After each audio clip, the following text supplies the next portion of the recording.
Hi everyone, I am Janisa Dalia from Bachelor of Elementary Education, major in General Curriculum. And for today, I am going to discuss to you the different types of communication inside the classroom. Communication. If we say communication, what comes to your mind? Okay, communication is the process of conveying meaning and understanding between people through the exchange of information via words, gestures, or other means. Communication comes from the Latin word communicare, which means to share. There are different types of communication inside the classroom, but for today, let's just focus on the 5 common types of communication. First, we have the verbal communication. Verbal communication refers to the use of words, sounds, and languages to share information through speaking. Okay? What are examples of verbal communication? We have the face-to-face conversation, we have the telephone conversation, group discussion, meeting or presentations. Examples of verbal communication in the classroom. First, we have a teacher uses verbal communication to lecture students, to discuss, to instruction. Okay. Also, students in turn use verbal communication to ask questions, to share ideas, and participate during class discussion. Verbal communication have 4 categories. First, we have the intrapersonal communication. If we say intrapersonal communication, it is a communication within us through self-analysis, self-thinking, self-reflection, self-awareness, and many more. Example of intrapersonal communication, we have you are thinking about what you want for dinner, or you as a student, you're reflecting on your goals for the future. That's example of intrapersonal communication. Second, we have the interpersonal communication. If we say interpersonal communication, it takes directly between people using or not using any technological devices. We have the face-to-face conversation. Interpersonal communication using technological devices. We have the telephone conversation, or you're using video calls to exchange information. Third, we have the oral communication. Oral communication, it is a type of communication that employs spoken words, voice, sounds to share message. Okay? In the oral communication, it can be either informal, like a casual conversation with your friend, or formal, like speech, public speech, group presentation, or classroom lectures.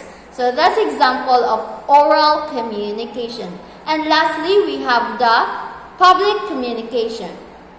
If we say public communication, it refers to, or it is a type of communication where one sender sends a message into a massive people or audiences face-to-face or using any technological devices. We have the radio or televisions and like that. And the chances of receiving feedback in public communication is very limited. Now let's proceed to the second type of communication. We have the non-verbal communication. If we say non-verbal communication, it is a passive form of communication where information, thoughts, feelings are conveyed through gestures, body language, tone, facial expressions, signs, or symbols. Example of non-verbal communication, we have nodding our head, handshake or thumbs up, smiling at someone. Okay? And non-verbal communication is subdivided into 3 types. First, we have the kinesics or the body movement. If we say kinesics, it is a non-verbal behavior associated with a whole body or whole part of our body. Example is our hand gestures, nodding our head, like that. Second is our paralanguage, which it focuses to our pitch and tone of our voice. Next, we have the hopstick. Hopstick is the interacting or exchanging of information through the sense of touch, like hugging and handshake. That's it. Example of a person who utilizes non-verbal communication, we have Mr. Bean. Okay? Mr. Bean is the perfect example of a person who utilizes non-verbal communication. How would we know if he is happy, sad, or angry? Through his facial expression. Okay? So, non-verbal communication plays a crucial role in establishing rapport, building trust, and creating a positive learning environment.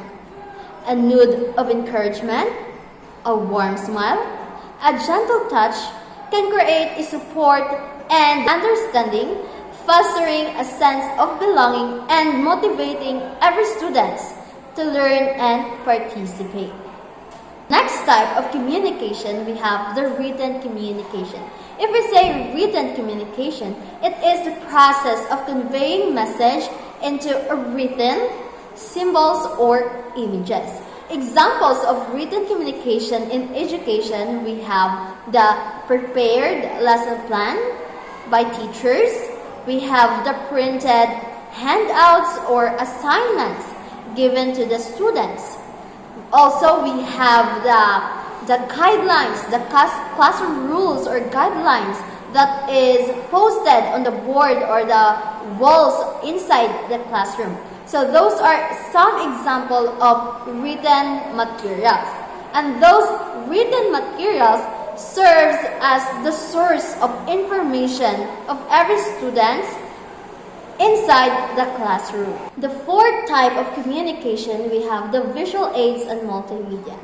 Visual aids and multimedia is an act of transmitting information through visual elements such as drawing, signs, animation, shapes, color, and many more. Example of visual aids and multimedia in education, we have the charts and diagram, which it explains concept clearly.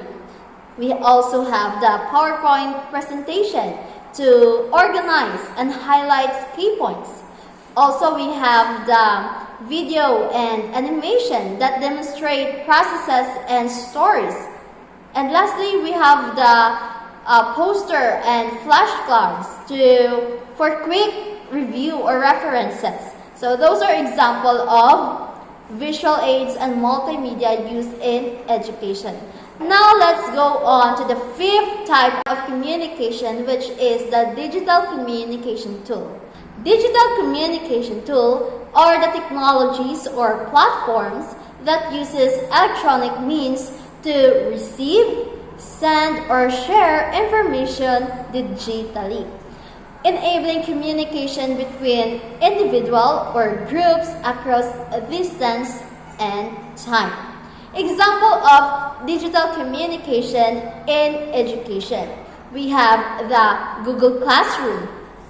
Google Classrooms are used to share assignments or other resources.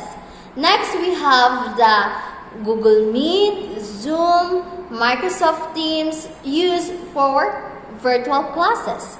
So, the rise of these digital technologies have been introduced in new dimension in the classroom. These digital tools offers different opportunities for personalized and collaborative learning in which students and teachers can interact and share with each other. And those are the 5 types of communication. We have the verbal communication, non-verbal communication, written communication, visual aids and multimedia, and digital communication too.